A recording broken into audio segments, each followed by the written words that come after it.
И здравейте, пичове, здравейте, аз съм Вили Гейминг и днес ще реагираме на Съдбина кръстопът на ученическа любов. Преди да започнем, абонирайте се, харесайте видео, клипа и коментирайте с приятели и споделяйте с приятели. Така, да започваме. София, ЖК Борово. В този дом живее 15-годишният Васил, заедно с майка си Камелия. Родителите на Васил се развеждат, когато той е едва на 3 годинки. Баща му има ново семейство и не поддържа връзка с Васил и майка му. Тук го храни като малко дете, Васил. Васил е свикнал. Разбира се добре с майка си и двамата живеят скромно, но спокойно и задружно. Никога нищо не ми е липсвало. Майка ми е много разбран човек. Не знам как успява да е толкова позитивна и спокойна. За всичките тези години много малко път сме се карали. Васил е съвестно и добро дете. Не ми е никак Да видим колко е добро дете. лесно да Следва епизод. се грижа за него, особено с издръжката, която баща му изпраща. Почти за нищо не стига, но все пак справям се някак. Васил си има приятел. Да, къде? Васил, това е Мария, неговата любовница. И по-нататък ще разберете какво става за въпрос. С която са в един клас в училище. Прекарват много време заедно, въпреки че родителите на момичето не знаят, че дъщеря им има връзка. Влюбените младежи обаче имат подкрепата на майката на Васил. Доколкото знам, родителите на Мария не знаят, че тя излиза с моя син. Знам, че са твърдо против тя да се среща с момчета, а по-скоро смятат, че трябва да гледа уроците само. Въпреки това, мисля, че по-добре децата да са вкъщи при мен, отколкото да ги мисля и да се скитат по улиците. Нашите не смятат, че трябва да си имам гадже, а че трябва да се наблягам на Чакай малко. Тук. Добре, чат, вие какво мислите? Тя да се има гадже или двете?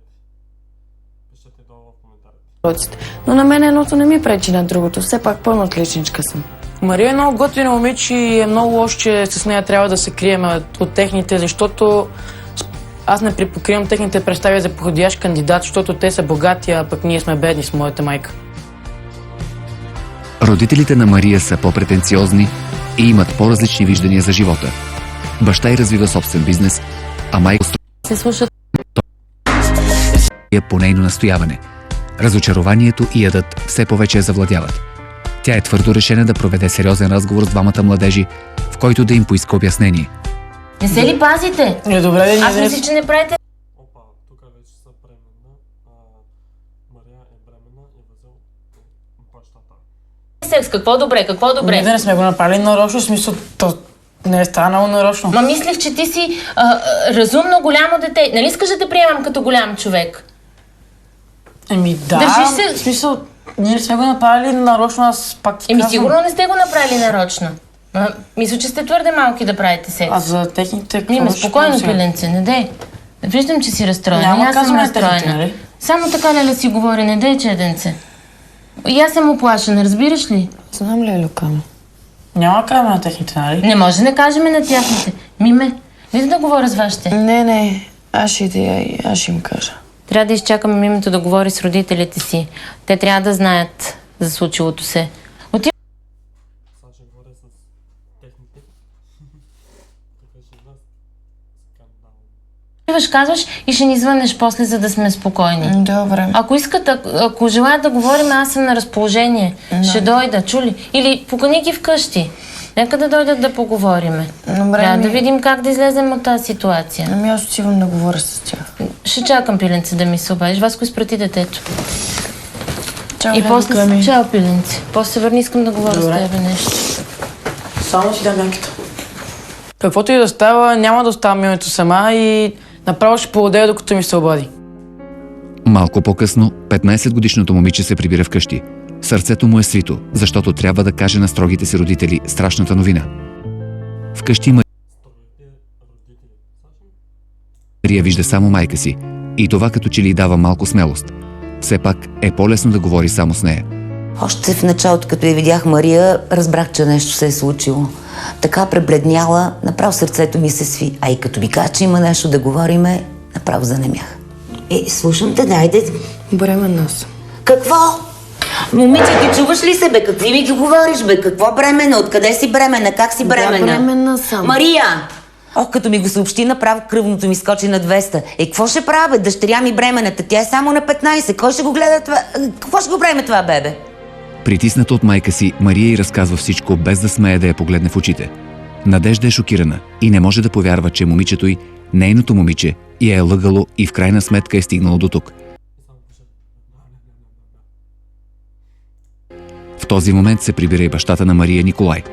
Когато заварва жена си и дъщеря си насред скандал, той се намесва без изобщо да подозира каква новина го очаква. Мария, Да. какво става?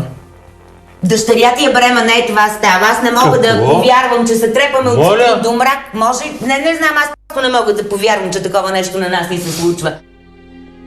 И докато Надежда обяснява на съпруга си всичко, което е научила, Мария все повече потъва в срам и страх. Николай сякаш отказва да приеме, че дъщеря му е съсипала живота си под носа им.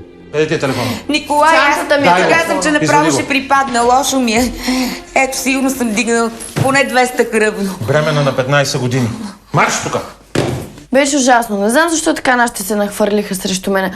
Знам, че не е редно. На 15 години съм, но какво от това? И Леляка ми беше разочарована, обаче не ми крещи. Сетне, Васко си дава сметка, че мимето се опитала да си сложи край на живота. Какво ще става с тия деца сега? Знай сега, ще стане.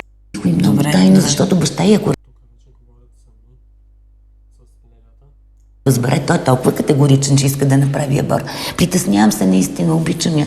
Много искам.